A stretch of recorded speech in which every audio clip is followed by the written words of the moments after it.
Welcome to my channel. अगर आपको याद हो तो कुछ समय पहले इस थंबनेल के एक हिसाब से मैंने एक वीडियो बनाया था मिस्टर परशुराम का, और उन्होंने काफ़ी मुझे रिक्वेस्ट किया था और कई बार फ़ोन भी किया था कि सर मैं लॉन्ड्री का सारा काम जानता हूं और मेरी जॉब कहीं लगवा दीजिए। तो पहले तो मैं हिचक रहा था, लेकिन एक दो बार जब उन्होंने फ़ोन किया तो मुझे लगा कि रियली अगर मेरे से इनकी मदद हो जाती है तो मुझे मदद करना चाहिए। लेकिन दिक्कत तब होती है जब हम किसी की मदद करते हैं और उस मदद के बदले वो हमारा मिसयूज करता है। तो दोस्तों, एक छोटी सी कहानी है जो मैं इसमें बताना चाह रहा हूँ कि मैंने उनकी मदद करने का प्रयास किया और रिजल्ट में मुझे क्या मिला और जिन लोगों ने उनकी मदद करना चाही उनको क्या मिला।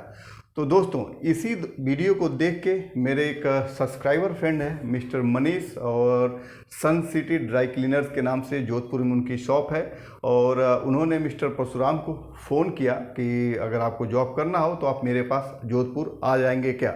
उन्होंने कहा ठीक है सर, मैं बेरोज़गार हूँ, मैं आ सकता हूँ, मैं जॉब ढूंढ ही रहा हूँ।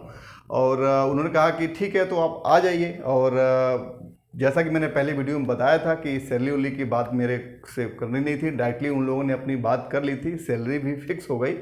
और मिस्टर परशुराम ने कहा कि मैं दिक्कत में चल रहा हूँ, मेरे पास पैसे नहीं है किराए के भी कि मैं पुणे से जोधपुर आ जाऊँ। तो मिस्टर मनीष अच्छे व्यक्ति हैं और विश्वास करके उन्होंने बस की टिकट उनको भेज दी, क्योंकि ट्रेन की टिकट अवेलेबल नहीं थी। अब वो मिस्टर परशुराम बस से उनके पास आ गए और मिस्टर मनीष ने उनकी रहने की व्यवस्था की, उनको खाने पीने की व्यवस्था की, और एक हफ्ते तक लगभग वो काम भी किए। और एक उनके काम से मिस्टर मनीष सेटिस्फाई भी थे, काम वो अच्छा कर भी रहे थे। लेकिन दिक्कत क्या हो गई कि मुझे ये वीडियो बनानी पड़ रही है। तो दोस्तों, हुआ ये कि पर डे वो 100 रुपीज़ मिस्टर परशुराम उनसे ले जाते थे अपने ऐसे पॉकेट खर्च के लिए, क्योंकि सैलरी मंथली की बात हुई थी, महीने में देने की। और चूँकि 100 रुपये रोज़ वो उनको दे देते थे मिस्टर मनीष।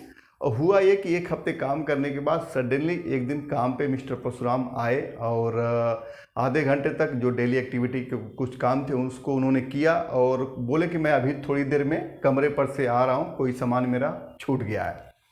तो मिस्टर मनीष ही बोले एक हफ्ते से काम कर रहा है, कोई दिक्कत नहीं। उन्होंने बोला ठीक है जाओ।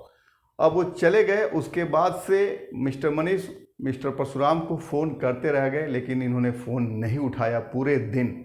फिर ये जाके कमरे पे देखे कि कहीं ऐसा तो नहीं कोई दिक्कत हो गया हो, कोई दुर्घटना हो गई हो, लेकिन कमरे पे कोई सामान मिस्टर परशुराम का नहीं था। मतलब रिजल्ट ये हुआ कि परशुराम जी एक हफ्ता काम किए, 100 रुपये रोज़ भी लिए, पुणे से जोधपुर आने का बस का टिकट भी मिस्टर मनीष ने दिया, और बदले में बिना बताए बिना इन्फॉर्म किए अपना सामान लेके मिस्टर परशुराम चंपत हो गए। मेरी फ़ोन आया मेरे पास मिस्टर मनीष का कि, तो मैंने उनको कहा था, उन्होंने मुझे कोई ब्लेम नहीं किया, क्योंकि मैंने ऑलरेडी क्लियर ही बोला था कि मैं उनको जानता नहीं हूँ, सैलरी वगैरह की बात सारी आप कर लीजिए, बस मैं शेयर कर रहा हूँ। तो उन्होंने मुझे कुछ कहा नहीं, लेकिन दुख था उनको कि सर मैंने उसकी मदद करनी चाहिए, आपके चैनल से इन्फॉर्मेशन मिली थी, तो उनको मुझे भी स्टाफ की ज़रूरत थी और उनको जॉब की ज़रूरत थी। और हुआ ये कि बस उनकी एक ही कहना था कि अगर मिस्टर परशुराम को काम नहीं करना था तो मुझसे मिल लेते, मुझे बता देते कि सर मुझे यहाँ मन नहीं लग रहा है या मेरा अच्छा नहीं लग रहा है, मैं आपके यहाँ काम नहीं कर पाऊँगा। एज ए हेल्दी गेस्चर अच्छे तरीके से बातचीत करके उनको जाना चाहिए था। बस उनकी मिस्टर मनीष की एक यही शिकायत थी। और सडनली उन्होंने ये भी बताया कि जो यहाँ पूजा करते थे वहाँ पे कुछ चांदी के सिक्के, जैसा कि लोग पूजा घर में रखते हैं, 2-3 चांदी के सिक्के भी वहाँ से गायब थे। और फिर मैंने पूछा कि और क्या, तो बोला और तो मुझे पता नहीं है, क्योंकि कपड़े लत्ते सब पड़े ही रहते हैं, कि क्या गायब हुआ क्या आगे नहीं गायब हुआ मुझे पता नहीं है। हो सकता है भविष्य में मुझे पता चले 2-4-10 दिनों में कि और भी क्या चीज़ें गायब हुई हैं। तो ये बात चैप्टर यहीं पे ख़त्म हो गई थी। मैंने कहा चलो ठीक है। मैंने भी फिर मिस्टर परशुराम को फ़ोन किया, कई बार फ़ोन किया, उन्होंने मेरा भी फ़ोन नहीं उठाया। और ये सब घटनाओं से मन में काफ़ी दुख हुआ कि मैंने किसी को मदद करना चाहा और मदद हो भी गया, और जॉब उनको मिल भी गई, सारी व्यवस्था भी हो गई, लेकिन उन्होंने क्या किया। और ये वीडियो बनाने का मकसद ये था कि फिर आज अचानक मुझे कलकत्ता से फ़ोन आया, कलकत्ता से मुझे फ़ोन आया एक ड्राई क्लीनिंग ऑनर का कि सर आपकी वीडियो देख के उसमें नंबर पे मैंने परशुराम को फ़ोन किया था और बात भी हो गई। बोले मैं आ जाऊंगा आपके यहाँ काम करने के लिए, और 30 तारीख का उनको मैंने टिकट करा दिया था, क्योंकि उन्होंने कहा मेरे पास आने के पैसे नहीं हैं। अब उन्होंने 30 तारीख का टिकट करा दिया और 24 घंटे में वो ट्रेन कलकत्ता पहुंचने वाली थी, लेकिन न वो टिकट कैंसिल मिस्टर परशुराम ने कराया, न ट्रेन में वो बैठे और वो कलकत्ता पहुंचे नहीं। और फलस्वरूप क्या हुआ, कलकत्ता वाले ड्राई क्लीनिंग भाई साहब का टिकट के पैसे बर्बाद हो गए। तो दोस्तों, जब ये दो तरह की घटनाएं हुई तो मुझे लगा कि नहीं, मुझे अपने चैनल के माध्यम से यह इन्फॉर्मेशन देनी चाहिए। और इन्फॉर्मेशन ये है कि मिस्टर परशुराम उस योग्य नहीं है कि उनको मदद की जाए, और ये मेरी एक भूल थी कि मैंने उनकी मदद करना चाहिए अपने चैनल के माध्यम से।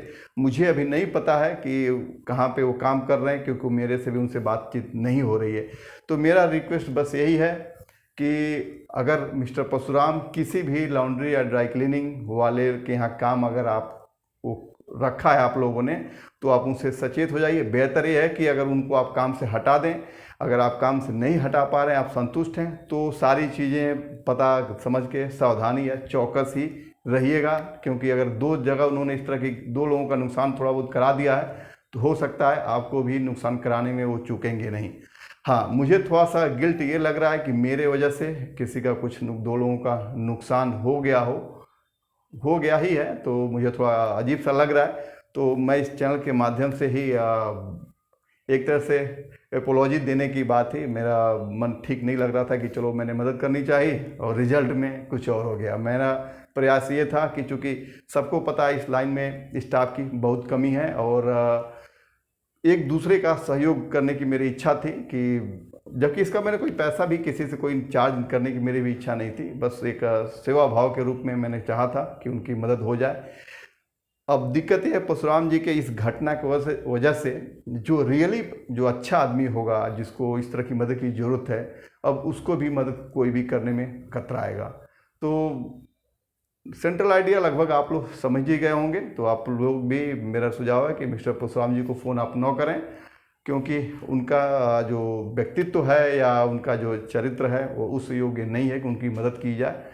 और अगर वो परेशान हैं तो वो अपनी आदतों की वजह से परेशान हैं। ईश्वर उनको सद्बुद्धि दे कि वो अपने विचारों में बदलाव लाएं। जिस लोगों को भी पुराने वीडियो से थोड़ा सा कष्ट पहुंचा है, उसके लिए मेरी तरफ से सॉरी है। और मैंने वो पुरानी वीडियो अपने चैनल से हटा भी दिया है, और मैं कोशिश करूंगा कि आगे से इस तरह का कोई वीडियो मैं न डालूं, क्योंकि मदद करना आज के समय में किसी को भी खतरे से खाली नहीं है। तो मेरा मकसद आपको सचेत करना था। आपने इस वीडियो को पूरा देखा, इसके लिए बहुत बहुत धन्यवाद।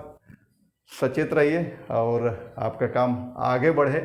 आसपास अपने एरिया में अपने सोर्स से स्टाफ को हायर करिए। जिसको आप नहीं जानते हैं उसके बारे में पूरा पता लगा के ही अपने यहाँ जॉब पे रखें। तो मिलते हैं दोस्तों अगली वीडियो में, तब तक के लिए नमस्कार।